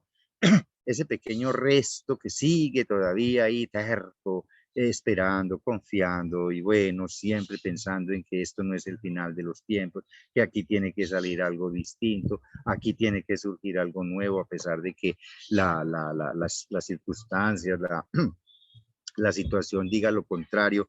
Nosotros, ¿cómo así? Tenemos que luchar, tenemos que seguir, no importa que no veamos ahora los resultados, esos algún día tendrán que darse. En fin, ese es digamos, esa terquedad propia de las personas que tienen esa fe y esa confianza absoluta en Dios. A pesar de que vean todo tan negativo, siempre habrá al final del túnel una pequeña luz. Y eso es lo que precisamente va a acontecer en el exilio, ¿no? A pesar de lo decaído que está el pueblo, a pesar del gran desánimo, a pesar del gran, digamos, del desconchiflis, de la decepción tan brava que tuvieron, porque yo creo que ya les había, de hecho yo me había referido como sí, a esa gran decepción que tuvieron cuando ven que cae Jerusalén, que el templo es saqueado, incendiado, cuando ven todos estos, digamos, desmanes y abusos de los persas, pues ¿qué había que pensar ahí? Que Yahvé o se escondió, salió huyendo, o que no era tan poderoso como se los habían pintado. Entonces ahí es como el gran desinflarse. Como decimos en Antioquia, se les cayó el carriel, ¿no? Se les cayó el carriel. No, esto no va para ningún lado. Yahvé no era tan fuerte como nos dijeron. Yahvé no era tan preocupado por nosotros como nos habían hecho creer. Entonces, claro, eso es el desinfle total, el desinfle total. La fe de la gente cayó. Pero gracias a Dios, y gracias a Dios, digamos, hay quien ayude como en ese proceso, como en ese proceso. Bueno, esto se acabó así como lo creíamos, pero entonces era que, ¿qué? Era que así como nos lo habían pintado, así como nosotros habíamos pensado, habíamos creído, no era así. Entonces es porque había otra cosa, es porque había unas, digamos, y ahí viene el descubrimiento de esa falsa seguridad que da precisamente una fe facilista, una fe fácil, esa fe lilolá, que uno cree que no, que todo es facilito con Dios y con Dios a mí. Entonces, no, está muy bien, hay que creer en Dios, hay que confiar en Él, pero también yo tengo que poner mucho de mi parte, tengo que poner todo un esfuerzo, todo un empeño para que eso que yo espero de Dios, Él me lo vaya, digamos, me lo vaya dando en la medida en que yo también voy construyendo. Entonces no voy a esperar aquí pues con los brazos cruzados a que Dios vaya a cambiar esta situación. Eso es lo que no, eso es lo que precisamente lo que se puede llamar una falsa seguridad, una falsa esperanza o una falsa convicción de que Dios lo va a arreglar todo porque es Dios. No, Dios lo va a arreglar todo, sí señor, pero bueno, a ver, pues venga a ver, yo empiezo a colaborar, venga a ver en qué me tengo que untar yo para que Dios arranque conmigo. Y ahí, esa es la fe principal, saber que lo que yo hago, así sea chiquitico, es una obra de Dios. Lo que yo hago, así sea mínimo, es obra de Dios. Entonces no hay que esperar grandes cosas, porque como tenemos la fe y la convicción de que Dios es grande y poderoso, entonces solamente vemos lo grande, lo inmenso, que eso sí es divino, pero lo pequeñito, lo insignificante para mucha gente, también es de Dios. Y ahí es exactamente donde más Dios está, digamos, en todo su apogeo, porque no es de los grandes acontecimientos, sino de lo sencillo, porque de lo sencillo se va caminando hacia lo más grande, ¿no? Dios es de inductivo, ¿no? Dios es deductivo, pero pequeño se va yendo a lo grande, inductivo más bien. Bueno, entonces, y no solamente los discípulos de Isaías, también va a surgir un profeta muy especial en el exilio, que era un sacerdote en Jerusalén, y en el exilio va a resultar con ese, digamos, va a descubrir su vocación de profeta, que es Ezequiel. Entonces, estas personas que les dije, los discípulos de Isaías que van al exilio, ya tienen material, ya tienen las enseñanzas del maestro y con esas pues empiezan a actualizar. Entonces viene todo este compartir pues con la gente que está en el exilio, reconstruir la fe de las personas, hacerles ver que todo no está perdido, que aunque están allá y aunque están en tierra extraña o extranjera, Dios no los ha abandonado, que ese fue otro de los grandes trabajos que le tocó sobre todo a Ezequiel, donde más insiste en ese traslado ustedes léanse por favor ese profeta, cómo describe el traslado de la gloria de Dios de Jerusalén a Babilonia. Es el símbolo y es el paso que se está dando a entender que eso era absolutamente absurdo pensar que Dios o que Yahvé estaba circunscrito a la muralla de Jerusalén y que si se salía de la muralla de Jerusalén, entonces ya dejaba de ser Dios o se estaba, digamos, en grave riesgo de contaminación. Eso es lo más tedioso que puede, digamos, uno descubrir en esta época en la mentalidad judía, cómo las cosas se contaminan porque cambian de lugar o porque Dios, sí, no, entonces es lo que Jesús va a decir, ¿quién dijo que las cosas son lo que contamina al hombre? Es lo que sale de dentro, no lo que está afuera. Entonces, esa era la idea de que Yahvé estaba, digamos, habitaba Jerusalén y de ahí Yahvé no se movía. Entonces era impensable que Yahvé se pudiera adorar fuera de Jerusalén, de que Yahvé pudiera acompañar al pueblo fuera de las fronteras de Israel.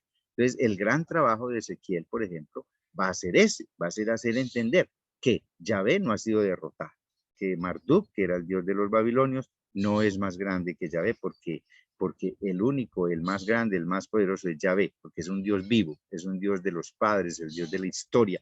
Entonces, ese Yahvé, no, señor, ¿quién dijo que Yahvé es tan chiquitico que se podía como enjaular, encasillar en Jerusalén? En Babilonia también está allí con ellos, en esa tierra que no es de los judíos, pero que ahí Dios no va a tener ningún riesgo de contaminarse, como ellos tampoco, si mantienen esa fidelidad. Entonces, describe ese traslado, la gloria, la kabod de Yahvé, la kabod es la gloria en hebreo, la gloria de Yahvé va y se ubica exactamente junto al río donde están ellos, como quien dice, Yahvé no abandona, ni Yahvé se puede encasillar en un lugar. Yahvé está allí donde alguien abre su mente, su corazón y se dispone a trabajar con él. Ahí está Yahvé, está su gloria, está su poder, hágale para adelante. Entonces ese va a ser el gran trabajo de Ezequiel. Y luego también, pues, por el otro lado, los discípulos de Isaías les dije que ellos empiezan a hacer como toda esa relectura de la historia de Israel, ver como todas esas infidelidades y comienzan a trabajar la idea de la esperanza, la dimensión de la esperanza. Por eso, y de la consolación. Mire que el libro, precisamente, el segundo Isaías, como comienza, y se llama así, el libro de la consolación. ¿Por qué? El capítulo 40 debe ser donde comienza el primer capítulo del segundo Isaías, justamente comienza, consuelen, consuelen a mi pueblo. Es decir, aquí ya hay una idea de que en medio de la ruina comienza a florecer también la esperanza. Primero la consolación, luego la esperanza, luego el gran anhelo de volver y luego la fe y la convicción profunda de que Yahvé va a realizar un segundo éxodo. Si una vez había sacado, había asistido y había acompañado al pueblo en esa salida de Egipto, también de aquí de Babilonia, Yahvé se va a encargar. Yahvé se va a encargar de acompañarlos, de estar con ellos. Y entonces empiezan a describir como todo ese acontecimiento, lo empiezan a describir con imágenes, con figuras, con un desierto florecido, con un desierto que brinca de alegría porque están regresando los hijos de Israel, están regresando a Jerusalén todas esas imágenes que encontramos del 40 al segundo Isaías, del 40 al 55, bueno, los capítulos que componen el segundo Isaías, son todo y como siempre tratando de alimentar más y más y más la fe, la esperanza, el anhelo, pero sobre todo también que no se les pierda la idea, que no se les vaya a olvidar una cosa, y es que en la prepotencia, en el poder, en todas esas cosas, ahí no se manifiesta, no se va a manifestar Dios nunca. Y por eso ustedes van a encontrar en ese segundo libro de Isaías, van a encontrar las imágenes del siervo doliente. Las imágenes del siervo doliente es solamente desde lo pequeño, es desde el anonadamiento que Dios mismo hace, como Él es capaz de hacer surgir lo nuevo, de hacer surgir el cambio. Esas imágenes del siervo doliente siempre han sido un misterio. ¿Por qué esos cantos del siervo que llaman? Siempre han sido como ese gran desafío para los biblistas y para los exégetas y teólogos. ¿Qué es lo que quieren decir efectivamente esas imágenes? Bueno, digamos que sin ser yo la última palabra, porque me falta mucho pelo en la moña, pues, para declararme especialista en interpretación y en exégesis, a mí se me ocurre siempre pensar, es eso, que ya ve que ha pasado como por esos periodos donde se ha visto la prepotencia, se ha visto la altivez de unos reyes que creen que el destino de todo el mundo está en sus manos, que todo lo pueden cambiar, etcétera, etcétera. Aquí hay una pequeña, digamos, abertura que se está abriendo en la conciencia del israelita. Mire, dejémonos de soñar con que algo es extraordinario y ostentoso es lo que nos va a salvar. Aquí la salvación va a venir por donde menos pensemos, con lo más mínimo. Y mientras más anonadamiento, es decir, mientras más vaciamiento de nuestra prepotencia, de nuestro orgullo, sí, de todas esas soberbias que nosotros manejamos, mientras más nos vaciemos de eso, ahí la acción de Dios va a brillar con mucha más fuerza.